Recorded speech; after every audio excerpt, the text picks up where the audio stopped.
School से बाहर निकाला गया है। दरअसल प्राइमरी स्कूल की बिल्डिंग महकमे जल शक्ति की अराजी में है और वहां अब वाटर टैंक के लिए काम शुरू किया गया है। अब बच्चों के सर से स्कूल की छत छिन गई है।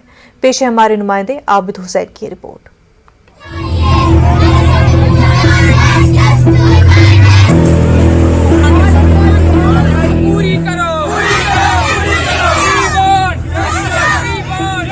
इंसाफ के नारे और अपना हक मांगते ये मासूम अपने मुस्तकबिल को लेकर फिक्रमंद है। गर्मियों की छुट्टियों के बाद जब ये बच्चे स्कूल पहुंचे तो उन्हें यकीन नहीं हुआ कि अब उनका स्कूल बंद हो चुका है। क्योंकि स्कूल महकमा जल शक्ति की जमीन पर चलाया जा रहा था तो ऐसे में महकमे ने स्कूल को हटाकर वाटर टैंक बनाने का काम शुरू कर दिया है। मकामी लोगों का कहना है कि डिविजनल कमिश्नर कश्मीर की जानिब से वाटर टैंक दूसरी जगह मुंतकिल करने की हिदायत भी है, मगर कोई तवज्जो नहीं दी जा रही। यही बिल्डिंग दी थी, अब ये भी बंद की गई। यहाँ पे कुछ कंस्ट्रक्शन लगाई है, कुछ टैंक बना रहे हैं। एजुकेशन डिपार्टमेंट को ये ज़मीन दी गई थी, PHE वालों की ज़मीन थी, उन्होंने दिया था पढ़ने के लिए बच्चों को। इतनी गंदी तो दी थी, अब इसको भी ले रहे हैं। जो कि हमारा अपना स्कूल है, यहाँ अब पढ़ने नहीं देते। इसका जिम्मेदार कौन है? इसका जिम्मेदार मेरे ख्याल से DC साहब है, क्योंकि 3-4 बार हम DC साहब के पास गए। DC साहब ने खुद ये बिल्डिंग रिकवर किया है।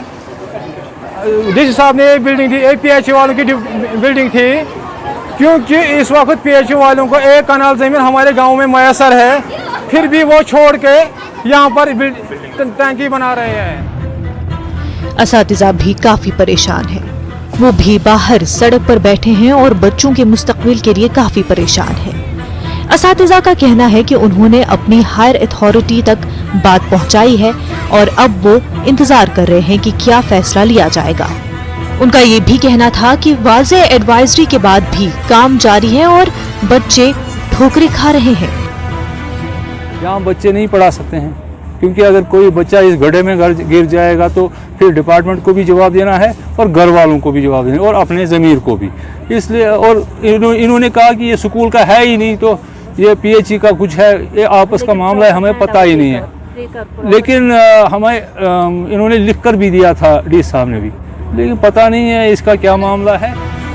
उधर महकमे तालीम बड़गाम के CEO ने यकीन दिलाया है कि वो इस मामले को संजीदगी से देखेंगे और बच्चों के मुस्तकबिल के साथ कोई समझौता नहीं करेंगे। वहाँ पर उनका एक अरेंजमेंट है इस वक्त इन प्लेस, जहाँ पर वो पढ़ाई करते हैं, लेकिन उनके लिए हमने डिपार्टमेंट ने एक अच्छा जैसा स्कूल प्रपोज किया है, हमने प्लान किया और वो स्कूल जो होगा तमाम उसमें जितनी भी फैसिलिटीज़ होगी वो पूरी। अभी तक ये मामला दरपेश आया ही नहीं था। ये जो OH टंकीज़ का जो प्लान आ गया वो इस साल का है। जो हमारा ये करंट जो फिजिकल हमारा चल रहा है, फर्स्ट क्वार्टर में चल रहा है, उसका उसी में आ गया, तो अब उसका अभी तक नॉन इशू था ये। और जो वहाँ पर हमने उनके साथ ताउन भी किया था, जो एक्चुअली जो बिल्डिंग वहाँ पर है उन्हीं से ले ली थी, जल जीवन मिशन की ही बिल्डिंग है, तो हमारे हवाले वो किए। तो हमें बच्चों को और उनके वालिदैन को हमको घबराने की ज़रूरत नहीं, उनके साथ है। इंशाल्लाह मैं कल इंशाल्लाह खुद जाऊँगा वहाँ पर। इंतजामिया ने काफी लापरवाही का मुजाहिरा किया है। अगर स्कूल की बिल्डिंग PHE की अराजी पर थी तो इंतजामिया को पहले बच्चों के स्कूल के बारे में सोचना था और फिर काम शुरू करना चाहिए था।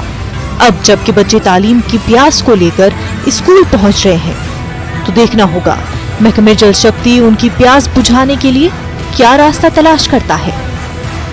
एक तरफ जहां इंतजामिया लगातार ये दावे कर रही है कि बच्चों के बेहतर मुस्तकबिल के लिए वो काम कर रही है, लेकिन दूसरी जानिब जो जमीनी सतह है वो काफी मुख्तलिफ है।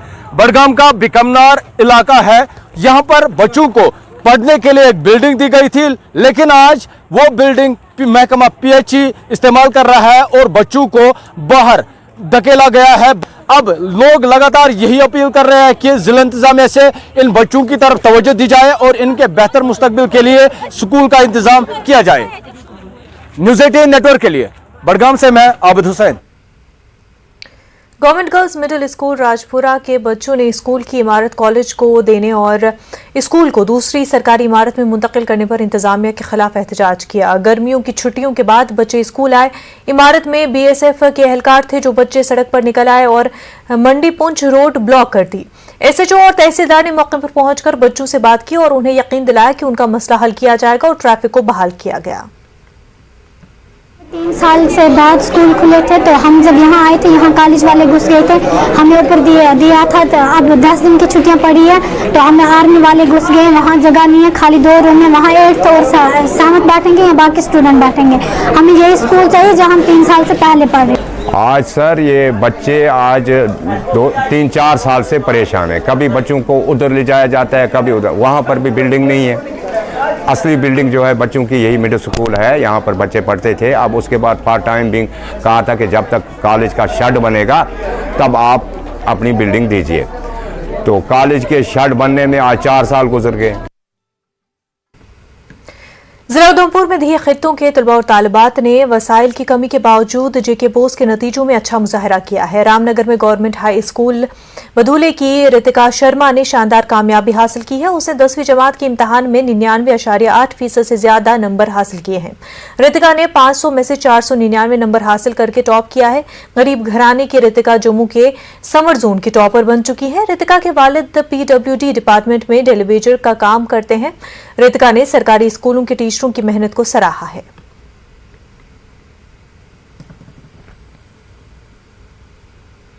कल ये 10th का जो रिजल्ट आउट हुआ है तो ये एक बड़ा खुशी का माहौल है, हमारे स्कूल में है, हमारे गांव में है।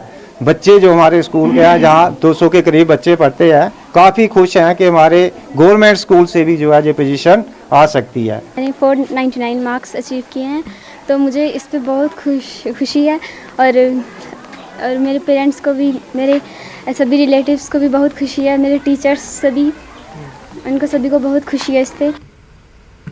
सावा के रामगढ़ के government higher secondary school GHO Brahmana के बच्चों ने 10वीं क्लास में शानदार मुजाहरा किया है। स्कूल पहुंचकर कामयाब तलबा तालिबात ने मिठाइयां तकसीम की। इस मौके पर बच्चों ने अपने वालिदैन और असातिज़ा के ताउन के लिए शुक्रिया अदा किया। सबसे पहले तो मैं ये क्रेडिट अपने मम्मी पापा को देना चाहती हूँ, जिनकी वजह से आज मैं इस लेवल पर तक पहुँची हूँ। अगर वो मुझे नहीं पढ़ाते तो शायद मैं यहाँ तक नहीं पहुँचती। सबसे पहले तो वही है जो सब है, और बाद में इतना अच्छा स्कूल है, यहाँ के प्रिंसिपल मैम, चाहे वो एक्टिविटी हो चाहे वो स्कूल का काम हो, हर एक में नंबर 1 है। मुश्किल तो बहुत रही क्योंकि कोविड के टाइम पर भी पढ़ाई वगैरह कम होती थी। ऑनलाइन क्लासेस में टीचर्स ने हमारा बहुत साथ दिया, उन्होंने हमें बहुत मोटिवेट किया। वो हमें हर टाइम कहते थे कि अगर आपको कभी भी ज़रूरत है तो आप हमें कभी भी फ़ोन करो। उन्होंने हमारी बहुत हेल्प की।